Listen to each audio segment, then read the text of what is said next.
सद्बुद्धि, सन्मार्ग और कार्य का संकल्प देना, अडिग रहे विश्वास तुम पर, ऐसा अंतः कर देना, मेरे हृदय में आने में तुम्हें कोई संकोच न हो। हे गुरुदेव, मुझे नज़रों से दूर कभी न होने देना। हे गुरुदेव, मुझे नज़रों से दूर कभी न होने देना। नमस्कार, गायत्री चिंतन धारा के इस सतत प्रवाह में आप सभी का स्वागत है। मित्रों, जीवन में सुख दुख आते रहते हैं। खुशियाँ आती हैं तो होश नहीं रहता और अच्छे अच्छे दिन रहते हैं, बड़े आराम से निकल जाते हैं। तकलीफ़ तब होती है जब आदमी मुसीबत में फंसता है, दुविधा में फंसता है, परेशानियों में फंसता है और फिर उसको ऐसा लगता है कि हे भगवान, सब कुछ करके देख लिया, अभी क्या करूं मैं, मेरी तकदीर ऐसे कैसे हो गई, या मैं करना चाहता हूं, सब लोग तो कर लेते हैं, मेरे से क्यों नहीं बनता। मित्रों, आदमी बेहतर जीवन के लिए पढ़ लिख कर अतिरिक्त ज्ञान अर्जित करता है ताकि जीवन में सफलता और खुशियों को बढ़ाया जा सके, है ना। सफलता, श्रेय, सम्मान, उपलब्धियाँ ये मिलती हैं तो आदमी का मन प्रसन्न होता है, जीवन में खुशियाँ आती है ना। और इसका उल्टा भी होता है, असफलता, बदनामी, निरादर, है ना, और अवसर खो देना, ये उल्टा भी है। तो सीधी सादी जो बात है वो यही है कि अच्छा होता है तो अच्छा लगता है और अच्छा नहीं होता है तो फिर बुरा भी लगता है ना। लोग उल्टी सीधी जानकारियों की पट्टी आदमी को पढ़ा देते हैं, ऐसा नहीं, ऐसा किया करो, ऐसा अच्छा होगा, क्योंकि सब तो सलाह चंद होते हैं सब हैं। अपने जीवन को बेहतर कैसे बनाना ये किसी को नहीं मालूम रहता, लेकिन लोगों का जीवन कैसा बेहतर बनेगा उसमें 50 ठो सलाह उनके पास रहती है। लेकिन जीवन ऐसे नहीं चलता ना। जीवन में सन्मार्ग को ढूंढना पड़ता है। सबके अपने अपने स्वार्थ हैं, है ना। ठगी करने वाले, छल कपट करने वाले उल्टी सीधी पट्टी पढ़ाने में माहिर होते हैं, वो बहला फुसला कर अपना काम निकलवा लेते हैं। ऐसी उल्टी सीधी पट्टी पढ़ाकर जो है विश्वास करके लोग ठगे जाते हैं। व्यापार में घाटा हो जाता है, प्यार में धोखा हो जाता है, प्यार में भी धोखा हो जाता है, बाद में पछताते हैं, दुखी भी होते हैं। कुबुद्धि और दुर्बुद्धि में या माया जाल में या झूठ के प्रेम पाश में फंसने फंसाने के अनेक उदाहरण सबने देखे हैं, सब जानते हैं। और अब तो प्रगति का ज़माना है, विज्ञान की प्रगति हो गई है ना। और प्रचार माध्यम भी बहुत बढ़ गए हैं, विज्ञापन की नई नई विधाएं, सोशल मीडिया, इंटरनेट आने से ये जो है मूर्ख बनाने का, ठगने का काम और भी ज़्यादा बढ़ गया है, यानी ज्ञान के रास्ते जो है ना, वो ज्ञान के रास्ते नहीं बचे। मैं सद्ज्ञान की बात कर रहा हूँ। सद्ज्ञान के रास्ते लगभग बंद हैं। स्कूल कॉलेज में पढ़ाया जरूर जाता है, लेकिन वही पढ़ाया जाता है जिससे रोजी रोटी कमाई जा सके, यानी डिग्रियाँ मिल सके। इनमें जीवन को वास्तविक रूप से बेहतर कैसे बनाया जाए इसकी शिक्षा नहीं होती है। इसके जीवन बेहतर कैसे बनाए इसकी शिक्षा नहीं होती। शरीर ठीक कैसे रहे, मन अच्छा कैसे रहे, परिवार हमारा अच्छा कैसे रहे, जीवन सुखी या दुखी क्यों होता है, ये कोई नहीं बताता। हर मनुष्य चाहता है कि सुख से रहे, है ना, कुछ जानकारियां हासिल कर ले ताकि खुशियां बढ़े, 4 पैसे मिल जाए, लोगों से मिलजुल कर प्रेम से रहें, सब चाहते हैं। परंतु दूषित प्रचार ने माहौल ऐसा खराब कर दिया है कि सीधा साधा नागरिक बहक जाता है इसमें। सीधा साधा आदमी जो है ना, लोगों के बहकाव में आज समझ में नहीं आता है। उसकी सारी मेहनत, सारी कमाई व्यर्थ चली जाती है ना। फालतू की बातों में पैसा, समय बर्बाद होते रहता है। संबंध अलग खराब होते हैं। व्यक्ति निराशा, कुंठा, अवसाद की मनस्थिति में चले जाता है। जो एक बार डूबता है ना, नीचे जाता है, दुखी होता है, उसको देखने वाला भी कोई नहीं आता। फिर वैसी मनस्थिति में जीने को वो मजबूर रहता है। तो सुख सुविधा के जितने ज़्यादा साधन आज समाज में उपलब्ध हैं, तो हमको तो स्वर्ग में होना चाहिए, सुखी होना चाहिए, क्योंकि इतने सुख सुविधा के साधन जो आज उपलब्ध है ना, इतने तो राजा महाराजाओं को कभी नहीं मिले थे, फिर भी आदमी सुख से जीवन नहीं जी पाता। पूज्य गुरुदेव ने हमें काम दिया है कि आप गायत्री और यज्ञ को घर घर पहुंचाइए, ये हमारा काम है। सद्बुद्धि पाने और सन्मार्ग पाने के, है ना, ये मार्ग है, इन मार्ग पर लोगों को चलने के लिए प्रेरित करना है। पर इसके लिए अपने आप को रोल मॉडल बनाना, अपने आप को रोल मॉडल बनाकर प्रस्तुत करना पड़ता है। खाली बोलने बताने से कुछ नहीं होता। आप बहुत बड़ी बड़ी किताबें पढ़ लेंगे और किसी को सुना देंगे तो ऐसा नहीं होता ना। बहुत अच्छा प्रवचन है, बहुत अच्छा बोला, तालियां बजा देंगे, आपको हार पहना देंगे, लेकिन चेंज कुछ नहीं आएगा। चेंज आता है रोल मॉडल से। आप करके दिखाएंगे तो आदमी देखेगा, है नहीं। यदि हम स्वतः ही अपने और अपने परिवार के जीवन में दुखी और परेशान होंगे और लोगों को बताएंगे खुशियों का मार्ग, तो क्या बताएंगे? क्या बताएंगे? और लोग विश्वास करेंगे? क्या हम समाज के काम के लिए समय निकाल पाएंगे? खुद परेशान रहेंगे तो समाज के लिए समय भी नहीं निकाल पाएंगे ना। फिर सबसे महत्वपूर्ण बात यह है कि जो कुछ भी दुष्प्रचार दुनिया में हो रहा है, दुनिया में दुष्प्रचार हो रहा है, अरे फेयर एंड लवली लगा दो, लड़की कैसी भी हो उसको ब्यूटी पार्लर भेज दो, टिप टाप करके टका दो और आदमी चला जाए। अरे अब गृहस्थी उसमें होती है क्या?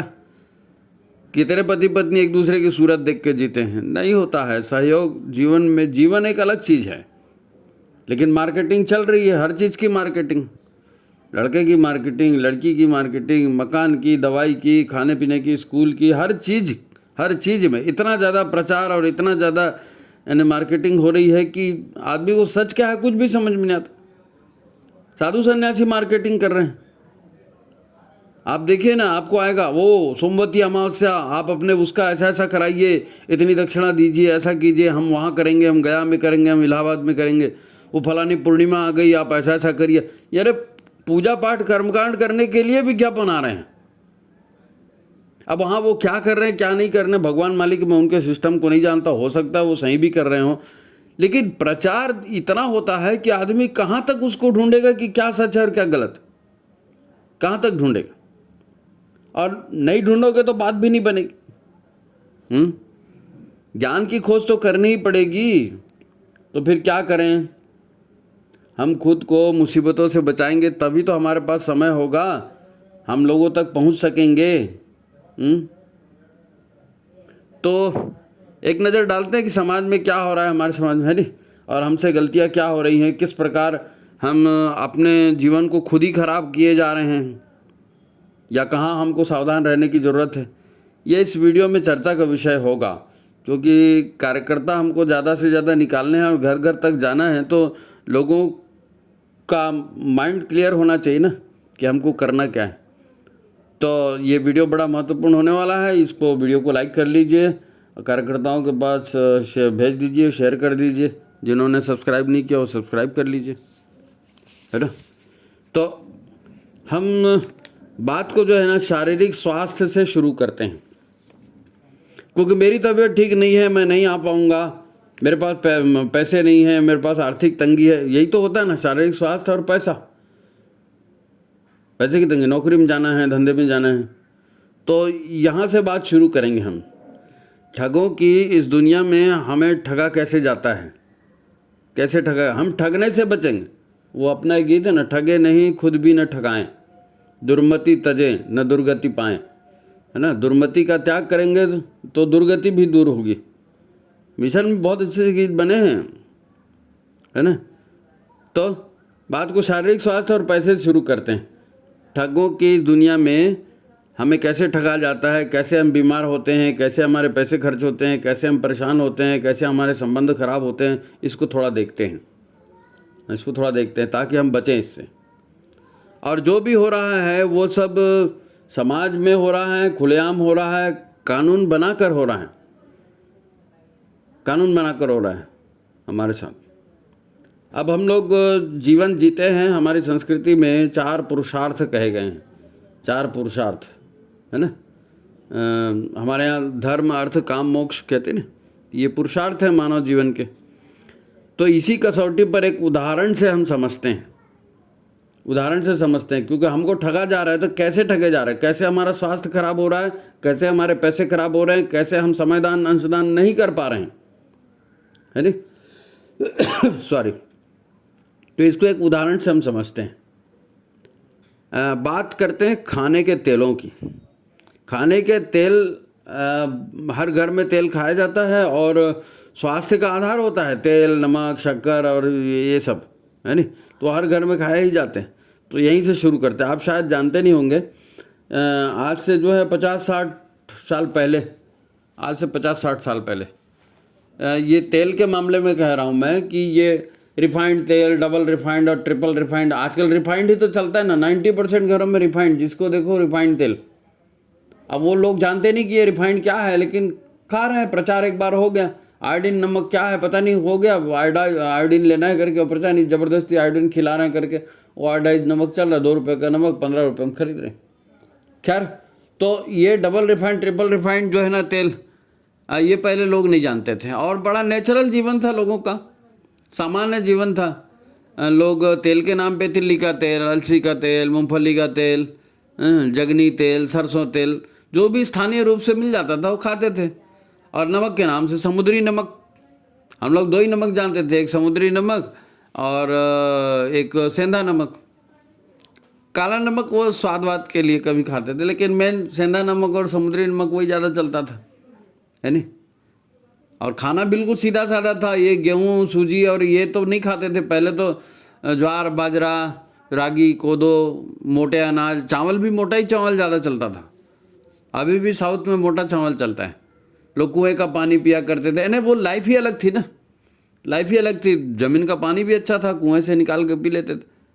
अब वो सारा सिस्टम चेंज हो गया। अब लोग प्राय जो है ना, पहले के लोग सरकारी स्कूल में पढ़ते थे, अब वो कॉन्वेंट और ये इस तरह के आधुनिक स्कूलों में पढ़ रहे हैं, है नहीं। उस समय बीमारियां भी ऐसी नहीं होती थी, ये बीपी, शुगर, थायराइड, जोड़ों का दर्द और ये जितने भी आज की बीमारियां हैं ना, लाइफस्टाइल डिसीज, कहाँ होती थी उस समय। इक्का दुक्का किसी को कैंसर हो गया तो पूरा मोहल्ला इकट्ठा हो जाता था, बाप रे फलाने को कैंसर हो गया।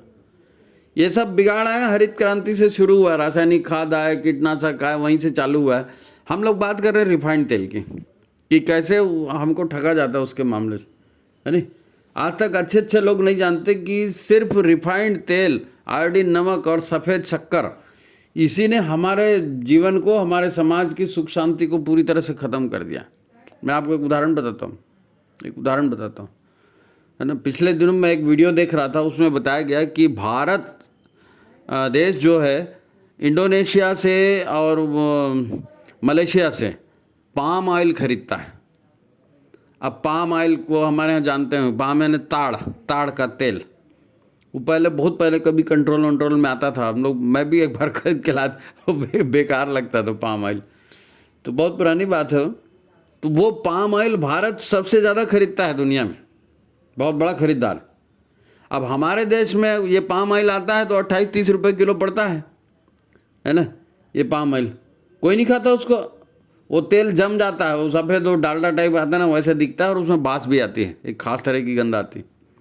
खैर, समाचार ये था कि गुजरात और सौराष्ट्र, गुजरात की तेल कंपनी है, सौराष्ट्र की तेल, अच्छा ब्रांड नेम होते हैं ना ऐसी तेल कंपनियाँ, उन कंपनियों में छापा पड़ा था, और वहाँ नकली मूंगफली का तेल, नकली सरसों तेल, ये सब पकड़ाया था। तो वो छापामारी करने जो लोग आए थे, अधिकारियों ने फैक्ट्री में काम जो करते, सुपरवाइज़र, मैनेजर, उनको पकड़ा था, उनसे पूछताछ चल रही थी। उसका पूरा वीडियो आया था, शेयर भी किया था मैंने, शायद आपने देखा होगा, पता नहीं।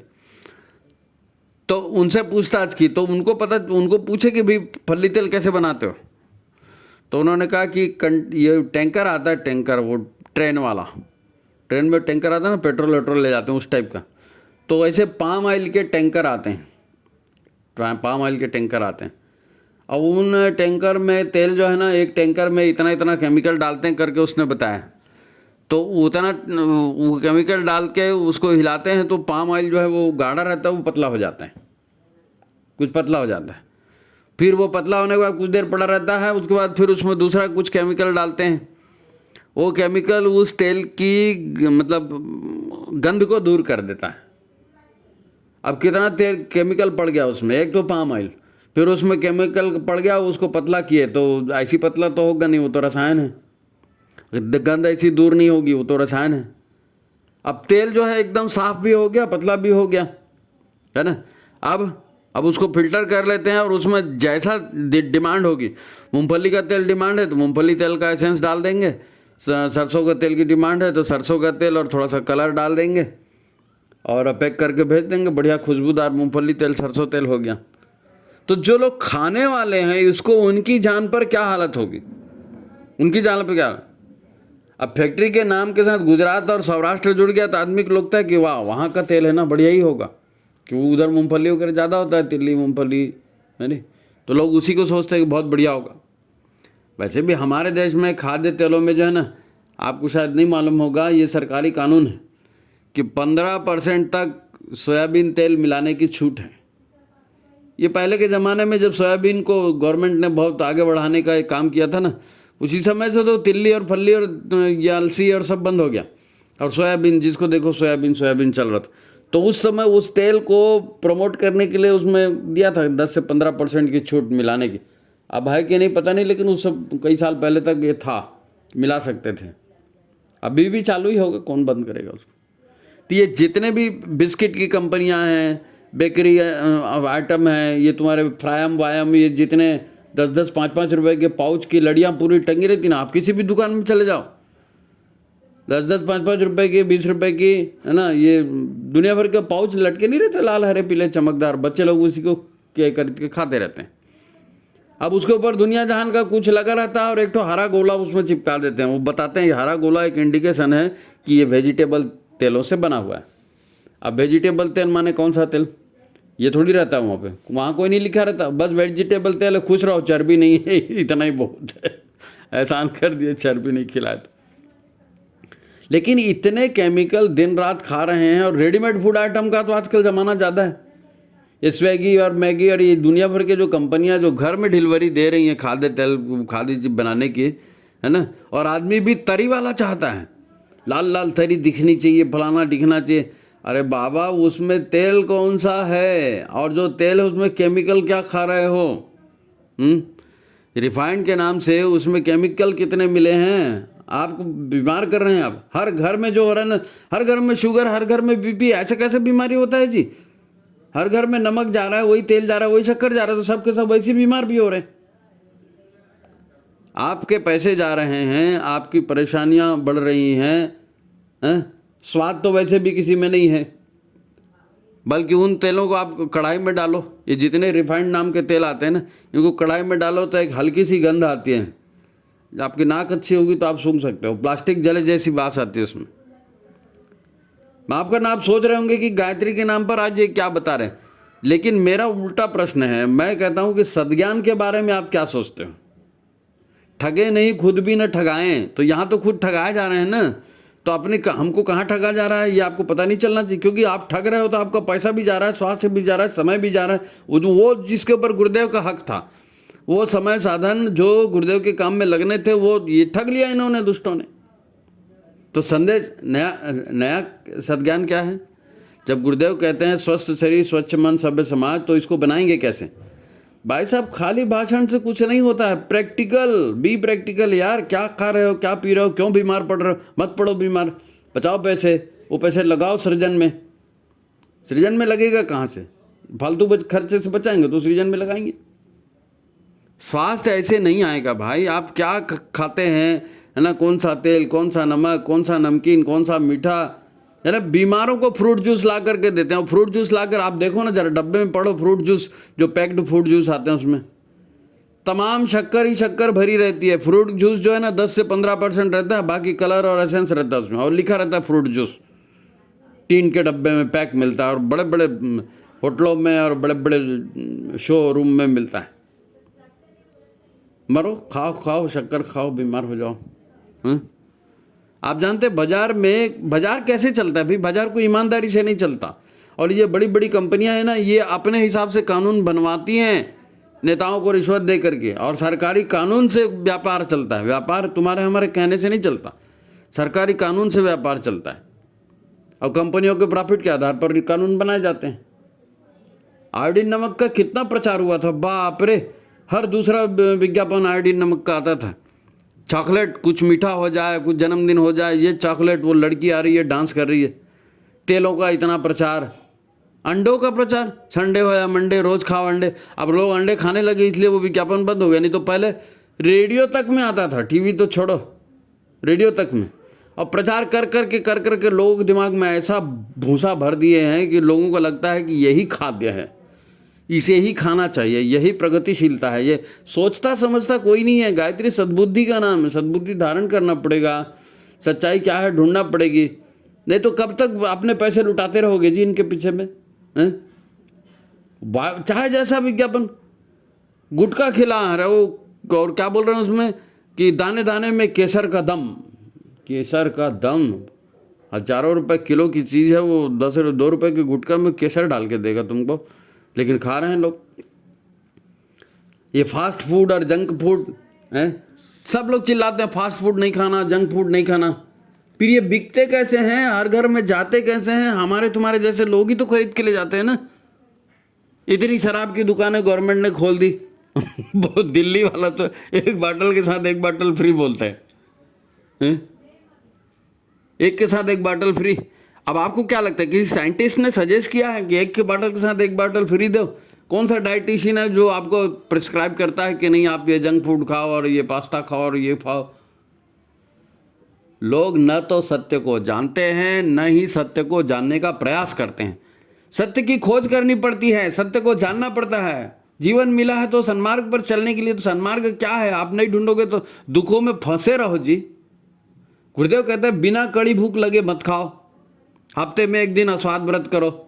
ये हमसे नहीं हो पाता है? हम मिशन में जाते करते, मैं निंदा नहीं कर रहा हूँ, निगेटिव बात भी नहीं है, लेकिन आप तो जाते होंगे, आपको मालूम होगा। जन्मदिन उत्सव मनाने जाते हैं, एक तो सब लोग मनाते नहीं है, लेकिन जो भी मनाते हैं उनके घर में जाते हैं, बाकायदा जन्मदिन मनाते हैं। वो पृथ्वी जल वायु अग्नि आकाश सबका पूजन करा दिए, दीप यज्ञ करा दिए, हो गया। और जैसे ही जब दीप यज्ञ हो गया, आपने आशीर्वचन कर दिया, उसके बाद सब बच्चों को बुलाते पूरा अंदर। और फिर क्या होता है, वो लंबी लंबी नुकीली टोपी वाले जो है ना, टोपियाँ वो पहनते हैं, वो हैप्पी बर्थडे का झालर लगाएंगे हैं, और वो केक काटेंगे, और वो सब वही होगा, सब वही होगा। तो भाई या तो इस रास्ते में नाव पे पैर रखो, या उस नाव पे, दो नाव पे पैर रखते हो। भाई आप गलत करोगे तो बीमार पड़ोगे ही पड़ोगे। शरीर को ये थोड़ी मालूम कि गायत्री वाले का शरीर है तो इसको कैंसर नहीं होना चाहिए, गायत्री वाले का शरीर है तो इसकी कमर और इसके घुटने खराब नहीं होने चाहिए, ये गायत्री वाला है तो इसको शुगर नहीं होना चाहिए। ये शरीर बोलेगा क्या? नहीं, शरीर तो अपने ईश्वर के नियमों से चलेगा। तो हमारा काम है कि हम देखें, बर्बादी से बचाएंगे तो सृजन में लगाएंगे ना, वो क्या सूत्र है वो। अगर लोगों की, समाज की नकल ही करनी है, लोग बोलते हैं ना क्या करें, समाज में रहना उनके जैसे करना पड़ेगा, तो लोगों की और समाज की नकल करनी है तो गुरु क्यों बनाया भाई? फिर समाज की ही नकल करते रहो। गायत्री जाप का अर्थ क्या है? देखो, विषय को नकारात्मक नहीं करना चाहता, पर इतना तो याद रखो यार, अगर गाड़ी अच्छी है ना, तो अच्छी गाड़ी की डेफिनेशन क्या है? उसका ब्रेक भी अच्छा होना चाहिए, उसका स्टीयरिंग भी अच्छा होना चाहिए, हैंडल स्टीयरिंग गाड़ी का। तो हैंडल और स्टीयरिंग ठीक नहीं रहेगा तो एक्सीडेंट तो होना ही होना है। और फिर ड्राइवर भी नशा मुक्त होना चाहिए। छोटी छोटी सी बातें हैं, इनको केयर, हम लोग ना मशीन बन गए, मशीन। जरा भी किसी भी चीज़ का ध्यान नहीं देते भाई, किसी भी, क्या हमारे शरीर में व्यवस्था है हमने बना के रखी है, कोई ध्यान नहीं देता। अब शुरुआत में हमने कहा ना 4 पुरुषार्थ, 4 संविधाएं यज्ञ में चढ़ाते हैं, तो खाली यज्ञ में संविधा चढ़ाने का काम नहीं है। पहली संविधा जो है धर्म के नाम पर है, यद धारयति स धर्म, जिसकी धारणा की जाती है, जिसके आधार पर जीवन जिया जाता है, वो धर्म है। धर्म अर्थ काम मोक्ष बोलते हैं ना, तो धर्म तो बेसिक चीज है। तो धर्म के आधार पर अर्थोपार्जन करना है, फिर अर्थोपार्जन करके धर्म के आधार पर काम सेवन करना है। जीवन में कोई भूखा मरने के लिए थोड़ी बोलता है। तो धर्म के आधार पर सब काम होने चाहिए। आधार क्या था पहले? धर्म क्या है? याद है ना, पिछले एपिसोड में अपन ने बताया था पूरा 5 यम और 5 नियम, वो पूरे वो धर्म के 10 लक्षण हैं। जो 5 यम और 5 नियमों का पालन करता है, मतलब वो धर्म का पालन करता है। तो धर्म के अनुसार कमाई, धर्म के अनुसार, है ना, कामनाओं का सेवन होना चाहिए। जब ये होगा तभी तो मुसीबतों से मोक्ष मिलेगा। मोक्ष है जन्म मरण से मोक्ष वाली बात नहीं, मुसीबतों से छुटकारा। तभी तो स्वाध्याय के लिए समय बचेगा, तभी कुछ सीखने के लिए समय बचेगा, तभी समयदान के लिए समय निकलेगा, तभी तो साहित्य खरीदने के लिए पैसा बचेगा। बड़ी बड़ी कंपनियां हैं जी जो केवल मूर्ख बनाने का काम करती हैं, अपना माल बेचने का काम करती हैं। आप सोचो ना, 2 मिनट में मैगी, अरे वो सड़ा हुआ मैदा 2 मिनट में मैगी। अब वो 2 मिनट में तो भैया दलिया भी बन जाता है, 2 मिनट में तो उपमा भी बन जाता है। तो दलिया और उपमा क्यों नहीं खाते? नहीं, मैगी। अब वो बच्चे भी उसमें चटक मटक भिड़ गए और दुनिया भर का केमिकल वाला मसाला उसमें रहता है और सब चटकारे मारकर उसको खाते। बच्चे दीवाने हैं। लोग बताते खाना बनाना आता है, हाँ क्या बनाते हो? Pasta, Maggi. अच्छा वो आ गया, ये तो हमारी लाइफ चल रही है। फिर बोलते हैं परेशान हूँ। क्यों नहीं होगे परेशान? होंगे। हर चीज़ में डुप्लीकेट आ रही है और आप वही डुप्लीकेट कर रहे हो। तनाव, मुसीबत, विवाद, इन सब के चलते फिर स्वास्थ्य रक्षण कैसे होगा जी? कैसे परिवार में सब अपनी मनमानी करेंगे तो परिवार में संतुलन कैसे बनेगा? एक साथ मिल बैठ के बैठेंगे नहीं, एक साथ कभी चर्चा नहीं होगी, न समयदान होगा, न अंशदान होगा। हमें अपने रोग शोक के जो मूल कारण है ना, उन तक पहुंचना ही पड़ेगा। ये तकदीर खराब नहीं होती, हम खुद अपना हाल खराब कर लेते हैं। तकदीर क्या है जी? सोचेंगे नहीं, ढंग से करेंगे नहीं। इसीलिए तो सद्बुद्धि और सद्व्यवहार क्यों बोला? सद्बुद्धि और सद्व्यवहार इसीलिए बोला कि कम से कम तुम तो ठीक हो जाओ, दुनिया जाती भाड़ में जाने दो। अपने आप को तो ठीक करो, अपना सुधार संसार की सबसे बड़ी सेवा। हमें अपने रोग और शोक के मूल कारणों तक पहुंचने के लिए अध्ययन करना पड़ेगा। बीमारी या परेशानी तकदीर नहीं है, ये परिस्थितियां हैं जो हमने बनाई हैं, अपने विचारों से बनाई हैं। हमने अपने विचारों से अपनी परिस्थितियां बनाई हैं।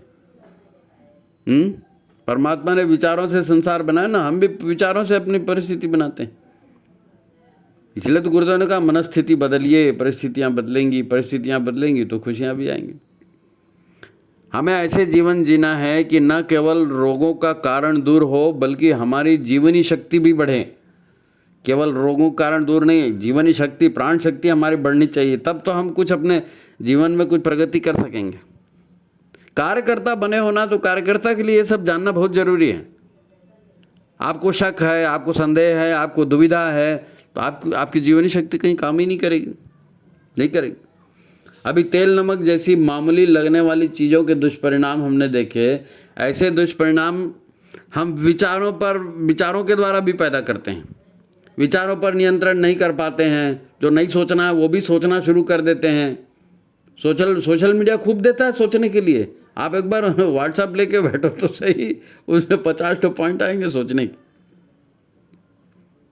विचारों पर नियंत्रण नहीं होने से फिर बेवजह से भुगतना पड़ता है। अगर गुरु के विचारों को धारण नहीं किया तो गुरु बनाना निरर्थक हो गया। गुरु बनाना निरर्थक हो जाएगा अगर गुरु के विचारों को धारण नहीं करेंगे और उस पर चलेंगे नहीं तो। लोग क्या करते हैं उसको छोड़ो, गुरु क्या कहते हैं इसको देखो ना भाई। उनके विचारों का, है ना, सम्मान, गुरु के विचारों का सम्मान कैसे होगा? आहार और विचार संयम करने से। आहार संयम, विचार संयम सबसे बड़ी चीज़ है। पेट और दिमाग, आहार संयम, विचार संयम। आहार और विचारों का संयम रखना सबसे प्रमुख बात है। ये नहीं होगा तो फिर समय संयम भी आपसे नहीं बनेगा। मतलब एक तो आपका जीवन भटकेगा, बल्कि जो सत्कर्म आप करना चाहते थे वो भी आपसे नहीं हो सकेंगे। आहार और विचार ही तो आदमी को दुखी बनाते हैं, परेशान बनाते हैं, राक्षस बना देते हैं आदमी को, राक्षस। आहार और विचार। वो केरल का उदाहरण देखा ना, वो केरल में एक माता जी अपने बच्चे को खाना खाने के लिए बोल रही थी। उनको बच्चा, वो कोई होगा 8-10 साल का, स्कूल से आया, हाथ पैर धोने बोले, हाथ पैर नहीं धोया, वो सीधा मोबाइल लेके बैठ गया। वो रोज़ ऐसी चीज़ करता है करके, और थाली उसको लाके सामने रख दी बच्चे के, ले भाई खा, चलो वीडियो देखते देखते बच्चा खा लेगा। लेकिन बच्चा वीडियो ही देखे जा रहा है, एक आध का और खा रहा है वो इधर उधर, और माँ उसको बार बार बोल रही, तो आखिर माँ को कंझा गई। केरल की सच्ची घटना है ये, अखबारों में भी छपी थी। तो माँ ने उसके हाथ से मोबाइल ले लिया वो बच्चा ऐसा भन बना गया, ऐसा भन बना गया, वो किचन में उधर कहीं गया और वो कपड़े धोने का बैट रहता ना, कई लोग घर में रहते हैं वो कपड़े को पीट पीट के धोते हैं, तो वो बेट लेकर के आया और भन्ना के मारा अपनी माँ के सिर पे, स्पॉट डेथ हो गई, जगह पर मर गई वो। ये एडिक्शन है, ये सोशल मीडिया का एडिक्शन है, मोबाइल का एडिक्शन है। आप मोबाइल देंगे, वो सोशल मीडिया ये करेंगे तो ऐसा होता है, बहुत खतरनाक है, ये नशा है ये। तो विचार, सद्विचार आने चाहिए, उसके लिए आपको समय देना पड़ेगा, परिवार में समय देना पड़ेगा। सद्विचार कहाँ से आएंगे, बुरे विचार कहाँ से आ रहे हैं, कैसे उसको रोका जाए। आहार अच्छा नहीं आएगा तो भी शरीर खराब, विचार नहीं आएंगे तो भी शरीर खराब, है नहीं। परिवार की बात आई तो याद आया कि परिवार में ही हम जीते हैं। परिवार को हम चाहें तो स्वर्ग जैसा भी बना सकते हैं, नरक जैसा भी बना सकते हैं। आपको जो है ना अपने दुष्कर्म काटने हैं परिवार में। सब लोग परिवार से परेशान रहते हैं, हमारे पास ढेर फ़ोन आते हैं जी, हमारे घर में वो ऐसा हो गया, उसने ऐसा नहीं किया, उसने ऐसा नहीं किया। अरे भाई, कर्मों के फल हैं, परिवार में काटना है, प्रेम से काट लो यार। पिछले जन्म में लेन देन उल्टा सीधा हुआ था, आज सीधा करने का मौका आ रहा है तो कर लो। अपने सद्भाव, अपने सत्कर्म बढ़ाना है। जो सकारात्मक काम करने हैं वो परिवार में ही हो सकते हैं, क्योंकि सारे लेनदार देनदार आपके परिवार में जुड़ते हैं ना, यार मित्र दोस्त रिश्तेदार, ये सब लेनदार और देनदार ही तो हैं। यहाँ आ जाता है अहंकार। अहंकार हमको समझौता नहीं करने देता, अहंकार हमको मिलने जुलने नहीं देता। उसने ऐसा क्यों कहा, भिड़ गया, अब उसने ऐसा क्यों कहा, उसने 4 बार मेरी इंसल्ट की। अरे बात खत्म हो गई भाई। आपको अपने प्रॉब्लम सॉल्व करने के लिए परिवार में आना है, ताकि आत्मा की उन्नति हो। तेरा मेरा करके झगड़ा किया, इसी तो दुष्कर्म भोगना है, अभी परिवार में भोग रहे हैं, फिर तेरा मेरा करेंगे तो आप तो झगड़े को कंटिन्यू कर रहे हो अगले जन्म तक। अपना अहंकार गलाना है तो परिवार से बेहतर कोई जगह नहीं है। इसीलिए गुरुदेव ने गृहस्थ को तपोवन कहा, ये तपस्या करने की जगह है। वन माने जहाँ कोई नहीं होता, आप अकेले रहते हो, अकेले रह के तप करना है घर में। हाँ, तपोवन बोलना आसान है, जो तप करेगा उसको समझ में आएगा कि घर में कैसे तालमेल बिठा, कितना कठिन होता है। लेकिन यही त्याग तपस्या है, यही त्याग तपस्या है। आत्म परिष्कार करने के लिए परिवार से अच्छी कोई जगह नहीं है। सुसंतति निर्माण के लिए परिवार से अच्छी कोई जगह नहीं, हो भी नहीं सकती ना। आप परिवार को झंझट या मुसीबत मत समझना, परिवार को कभी झंझट या मुसीबत मत समझना। दुख तो होंगे ही यार, दुख तो हैं, होने दो ना, दुख हैं होने दो। जैसे सुख आते हैं ऐसे दुख भी आते हैं, सुख को तो झेल लेते हो, दुख में क्यों रोते हो भाई। आ रहे हैं, आने दो, जहाँ विधि राखा है राम तहीं विधि रहिए।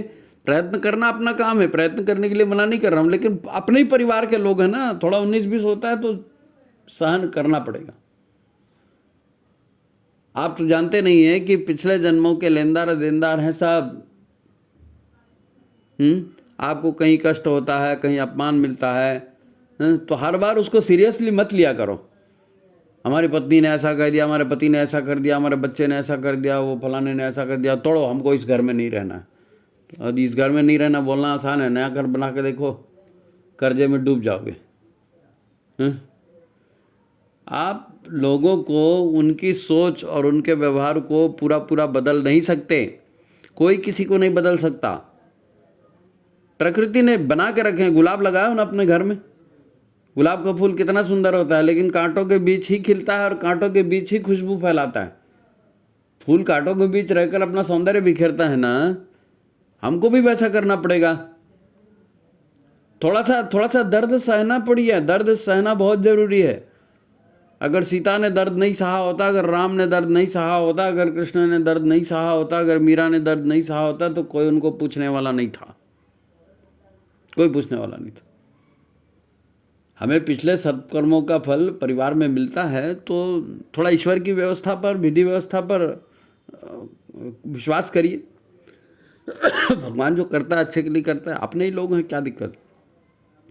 संतुलन, संयम, संतोष, त्याग और सेवा परिवार में सीखे जा सकते हैं। संतुलन, संयम, संतोष, त्याग और सेवा परिवार में ही सीखे जा सकते हैं। इसीलिए गुरुदेव ने व्यक्ति निर्माण के बाद परिवार निर्माण कहा। जी बहुत सुंदर स्टेप बना है, बहुत सुंदर। अब नहीं बनता, अधिकांश लोग फेल हो जाते हैं, तो ठीक है ना, कोई दिक्कत नहीं है।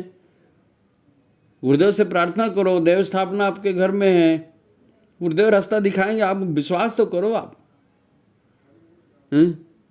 ठीक है, सबको सब कुछ नहीं मिलता सबको सब कुछ, तो तुमको तोपचंद में तुमको मिल ही जाएगा। जो भाग्य में होगा ना वो कोई छीन नहीं सकता, और भाग्य में नहीं है तो तुम कितना भी लूट खसोट कर लो, तुमको वो फलने वाला नहीं है। कर्मों का फल का विधान फालतू थोड़ी है जी। लेकिन इस तरह के जीवन का अभ्यास जीवन को निश्चित रूप से बेहतर बनाएगा। विचार और व्यवहार को बदलकर गुरुदेव ने सतयुग की वापसी की योजना बनाई है। सतयुग की वापसी में लगे हैं लोग। तो आसुरी प्रवृत्तियां भी हैं, वो विचार को भ्रष्ट करने में लगी हैं। देवासुर संग्राम है। महाकाल चाहते हैं कि लोग सद्बुद्धि वापरें, है ना, सत्कर्म करें। तो आसुरी प्रवृत्तियां भी चाहती हैं कि इनके विचार दूषित हो और ये आपस में लड़के मर जाएं। इनके विचारों को भ्रष्ट कर दे, इनके व्यवहार को भ्रष्ट कर दे। एक के साथ एक बॉटल फ्री दारू की बंटवा दे। आसुरी प्रवृत्तियां करती हैं। आज जो है ना, सामान्य आदमी का सबसे ज़्यादा समय इंटरनेट और सोशल मीडिया पर जा रहा है। इंटरनेट और सोशल मीडिया, जरा सा समय मिला खोल के बैठ गए, इंस्टाग्राम खोल लिया, व्हाट्सएप खोल लिया, तो बैठ गए। आज अगर किसी को उपवास कराना है ना तो मोबाइल का उपवास कराना चाहिए कि मेरा आज गुरुवार है, आज मेरा उपवास है, आज मोबाइल नहीं छूऊंगा। करो, ये अच्छा व्रत है, अच्छा व्रत। मोबाइल नहीं देखेंगे आज। आप क्या सोचते हैं, ये फेसबुक, ये व्हाट्सएप, यूट्यूब, ये इंस्टाग्राम, ये क्या फोकट में आपको मनोरंजन देते हैं? फोकट में सारी सुविधाएं देते हैं? नहीं, फोकट में नहीं होता। ये लूट रहे हैं अंदर ही अंदर और आपको पता ही नहीं है। पूरा समाज बर्बाद हो गया। आज समाज को रोकने की स्थिति में कोई बंदा नहीं है। सब यही समझते हैं कि आसमान फटा, कहाँ ठिकड़ा लगाएं। तो सीधी सीधी है, अपनी रीति नीति को बदलना है।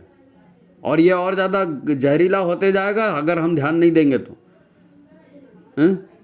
ये आपके आचार विचार, परिवार व्यवस्था, खान पान, आपकी मार्केटिंग, बैंकिंग, ट्रैवलिंग, आप कहाँ पढ़ेंगे, आप किस पार्टी को वोट देंगे, विश्व में कौन सी सरकार कहाँ बनेगी, कौन सा कानून कहाँ पास करवाना है, कहाँ दंगे करवाना है, कहाँ सरकार को तख्ता पलट कराना है, ये सब ये मीडिया बोलते हैं ना, सोशल मीडिया, इनसे जो डाटा आता है, इनसे जो जानकारियाँ आती है, इनसे जो सर्वे होते हैं, उसके आधार पर होता है। ये आप आज के ज़माने में जी रहे हो तो समझो ना आज के ज़माने को। बिना आज के ज़माने को समझे कैसे हो जाएगा? ये सब सोशल मीडिया से प्राप्त आंकड़ों से तय होता है। ये आंकड़े सबसे महंगे बिकते हैं। केवल आहार की बात नहीं कर रहा हूँ मैं, विचार की भी बात कर रहा हूँ। आहार संयम बोला ना, विचार संयम, ये विचार की बात है। ये आप अपनी पसंद का नापसंद का वर्णन डालते हैं ना व्हाट्सएप में, नहीं मेरे को ये पसंद नहीं है, हो ये मैंने खरीदा, देखो कितना अच्छा है, ओ हम गोवा जा रहे हैं, ओ हम ऊटी जा रहे हैं, मनाली जा रहे हैं, और फिर वहाँ जा कर के आप अपने फ़ोटो शेयर कर रहे हो। तो आपके सोशल मीडिया को आपके ही लोग थोड़ी देख रहे हैं, उसको और भी लोग देख रहे हैं, और उनको पता चलता है। अच्छा, इसमें धंधा भी होता है। खैर पहले बता, उनको पता चलता है, वो चोरी करते हैं आपके यहाँ, कि मालूम है ये लोग बाहर गए हैं, कोई नहीं है, बिंदास चोरी की जा सकती। मैं एक और वो चीज़ बोल रहा था कि ये जो 26 जनवरी आ गया तो लोग वो आते हैं, आपने फेसबुक व्हाट्सएप में आपको आएगा कि ये आया है और इसके साथ ये गाना जुड़ जाएगा, आप अपना फ़ोटो जोड़ देंगे, आप मिशन के साथ आए हैं तो मिशन के नाम से सदस्यता हमने चला दिया, आप ऐसा ऐसा कर दीजिए। ऐसा मिशन कोई व्हाट्सएप में सदस्यता अभियान नहीं चलाता। तिरंगा झंडा अपने फ़ोटो के साथ लगा रहे हैं। वो मांगते क्या हैं? आप ईमेल आईडी मांगेंगे, आपकी मेल आईडी मांगेंगे, और मेल आईडी आपने दिया मतलब सब दे दिया, क्योंकि इंटरनेट का ज़माना है, मेल आईडी से ही सब होता है। तो आपके सारे रहस्य गए। आपको लगता है हमने अपने गाने के साथ फ़ोटो लगा दिया, मैं इसमें कैसे दिख रही हूँ, मैं इसमें कैसे दिख रहा हूँ, वो मैंने सबसे पहले तिरंगा लगा दिया। तो आपके साथ छल हो रहा है। ये जितने विज्ञान बढ़ रहा है ना, तो वैज्ञानिकता का कोई आम आदमी को लाभ मिल रहा है कि नहीं? इसका लाभ व्यापारी उठा रहे हैं, और लुटेरे उठा रहे हैं, और डाकू डकैत उठा रहे हैं। इसीलिए तो गुरुदेव ने सद्बुद्धि के लिए गायत्री दिया है। तो गायत्री, तो उसका उपयोग करो ना यार। गायत्री का उपयोग करना बहुत ज़रूरी भाई। जीवन में गायत्री उतरनी चाहिए, नहीं तो आप भी ठगे जाओगे और फिर क्या काम करोगे महाकाल का, बताओ। हम सुधरेंगे, युग सुधरेगा, हम ही नहीं सुधरेंगे तो युग कहाँ सुधरने वाला है? एक बार आपने ईमेल आईडी दिया मतलब गई भैंस पानी में, फिर आपसे कुछ नहीं, आपका सारा डाटा गया, मतलब इन्फॉर्मेशन गई, डाटा नहीं इन्फॉर्मेशन। आप क्या करते हैं, आपके माँ बाप कौन है, आप कहाँ काम करते हैं, आपको बैंक किस बैंक में अकाउंट है, ये है वो है, सब गया। फिर आप सिर पटकते रहो। हाँ? गुरुदेव का मार्ग पहचानो, स्वाध्याय करो, साधना करो, संयम और सेवा का मार्ग, ये आसुरी प्रवृत्तियों का जो है ना काम है, मोबाइल वोबाइल और ये सब देना उन्होंने ज़्यादा प्रचारित किया है, क्योंकि उनका काम मनोरंजन पर ही चलता है। गुरुदेव के काम में साधना करनी पड़ती है।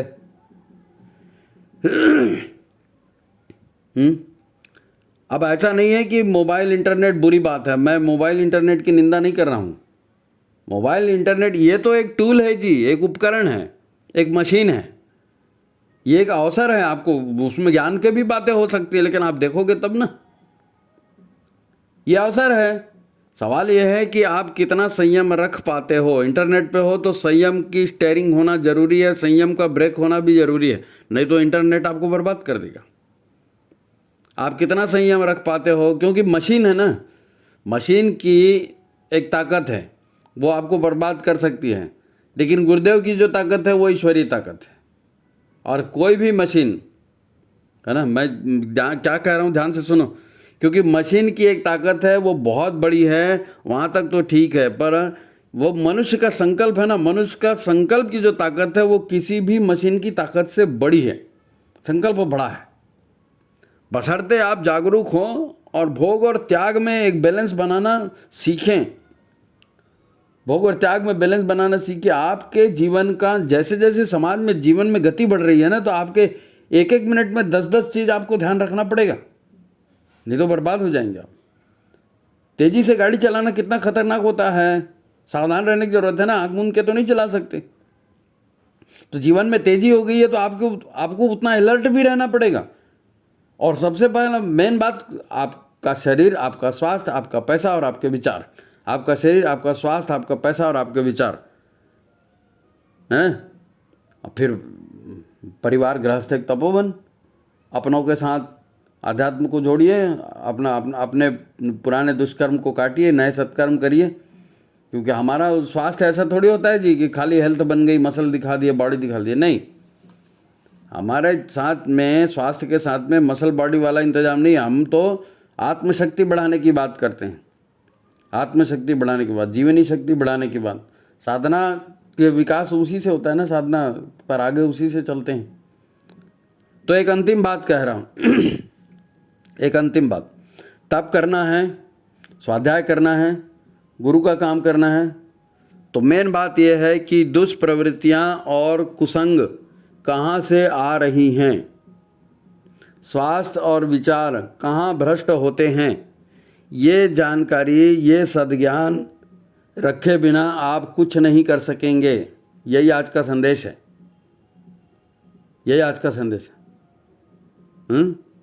फिर से कहूँ, एक अंतिम बात कह रहा हूँ, तप करना, स्वाध्याय करना, गुरु का काम करना है। यदि आपने संकल्प लिया है तो केवल बोलने से नहीं होगा। मेन बात यह है कि दुष्प्रवृत्तियाँ कहाँ से आ रही हैं, कुसंग कहाँ से आ रही है, स्वास्थ्य कैसे खराब हो रहा है, विचार कैसे भ्रष्ट हो रहे हैं, ये जानकारी, ये सद्ज्ञान आपको रखना ही पड़ेगा। इसके बिना आप कुछ नहीं कर सकेंगे। ये आज का संदेश। आज की बात यहीं समाप्त करते हैं। आप अभी सुन रहे थे साधना के सूत्र क्रमांक 7, है ना। ये वंदनीय माता जी की जन्म शताब्दी पर कार्यकर्ताओं को एक्टिव करने के लिए, कार्यकर्ताओं में गहराई, डेप्थ लाने के लिए और अपने कार्य को प्रखर बनाने के लिए ये एक सीरीज़ चलाई जा रही है। उसकी ये 7वीं कड़ी है, 7वीं कड़ी है। ये 7 कड़ियों की लिंक हम डाल देंगे। 7वां तो यही है, 6 कड़ियों की लिंक हम डाल देंगे। जिन्होंने नहीं देखा वो ज़रूर देखें। अपने यहाँ कार्यक्रम आयोजित करें, 1 दिन का कार्यक्रम, 2 दिन का कार्यक्रम, 3 दिन का कार्यक्रम आप रखिए और अभ्यास कराइए लोगों को गुरु के रंग में रंग दें। श्याम तेरे रंग में रंगली चुनरिया ना, तो गुरु के रंग में रंगली चुनरिया, ऐसा हो जाना चाहिए, ऐसा हो जाना चाहिए। उसी के लिए ये है, उसी के लिए ये है। नहीं सूझता, वंदनीय माता जी की जन्म शताब्दी है, अच्छे कार्यकर्ता तैयार करने के लिए ये रखा गया है ना। तो आप इसका लाभ उठाइए और गुरुदेव माता जी का आशीर्वाद सदा आपके साथ बना रहे। इसी बात के साथ आज की बात समाप्त। सबको प्रणाम, नमस्कार।